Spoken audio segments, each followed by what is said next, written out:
Gazette du Togo, une vision sur l'actualité togolaise et sur le monde. Le refus des autorités de l'organisation de votre messe écuménique et puis du concert, qu'est-ce qui découle de cette réunion ou bien de cette conférence de presse? Oui, effectivement, nous avons organisé cette conférence de presse pour dénoncer le comportement des autorités compétentes, notamment du président de la délégation spéciale, à qui nous avons adressé notre déclaration préalable.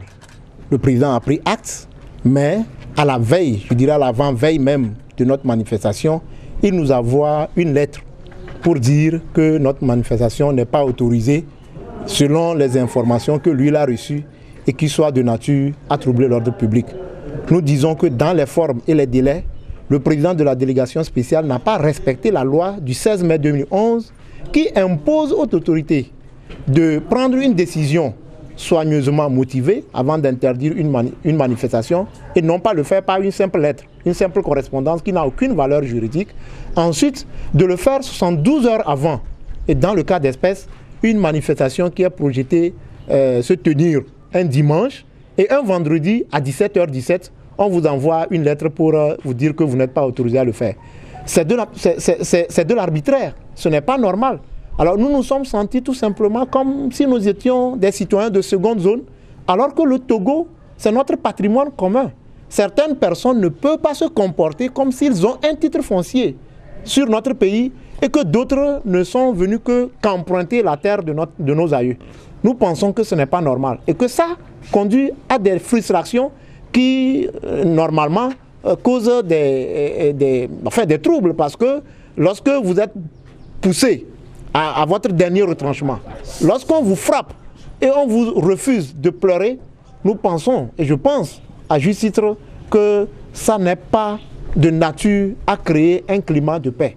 Ce sont les autorités qui crient la paix, mais la paix ce n'est pas un mot. Il ne faut pas crier la paix et sur un autre plan, tenir un certain nombre de comportements qui ne soient pas logiques avec ce que vous êtes en train de proclamer. Nous, au niveau du Front citoyen Togo Debout, nous n'allons pas baisser les bras. Nous avons réintroduit ce jour même une nouvelle déclaration préalable et nous allons manifester, faire notre prière œcuménique suivie de son concert le dimanche 22 octobre prochain.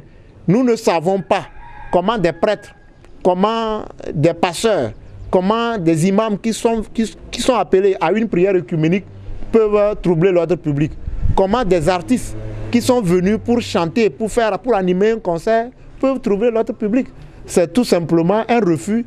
Ce n'est calé dans la logique de ce que le ministre de l'administration territoriale et son collègue de la sécurité sont sortis au cours d'une conférence de presse le 10 octobre pour signifier aux Togolais qu'on ne peut pas connaître des marches les jours ouvrables. Ce n'est que dommage, parce que les libertés de manifester, de réunir, ce sont des libertés constitutionnelles. Ce sont des libertés qui sont liées à la nature même de l'être humain.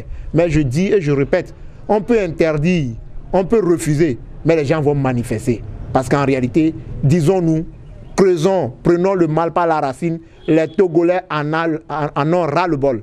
La crise est profonde et je crois qu'il faut résoudre, il faut voir la crise en sa racine que de lever des interdictions générales et absolues contre les libertés et restreindre davantage les espaces de liberté. Alors si jamais on vous interdisait encore votre manifestation cette fois-ci, quelle sera la position du Front citoyen Togo Debout?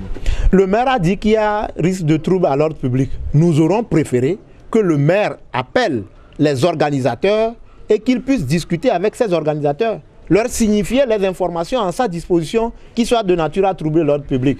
Ce n'est que des subterfuges, ce n'est que des alibis. Et nous, en réalité, nous n'allons pas nous laisser faire. La liberté de manifester, c'est une liberté, comme je le dis, constitutionnelle. Et une simple lettre ne peut pas venir interdire une manifestation. Cette fois-ci, nous avons dit, nous allons concéder. Nous avons réintroduit une déclaration préalable que nous avons faite. Nous avons déposé cette déclaration ce matin et nous attendons que le maire nous invite pour qu'on en discute. Je rappelle que nous avons prévu manifester au bas-fond du collège Saint-Joseph. Le maire a dit que la rentrée scolaire a lieu, alors que c'était un dimanche notre manifestation. Nous n'avons pas refusé. Ils nous ont envoyés au stade Oscar Antonio. Nous avons dit, nous ne voulons pas manifester en vase clos. C'est le ministre de l'administration territoriale qui nous a situés entre la plage en face de l'hôtel Santa Maria et celle en face de l'hôtel de la Paix. Après notre inspection sur les lieux, nous avons choisi la plage en face de l'hôtel de la Paix.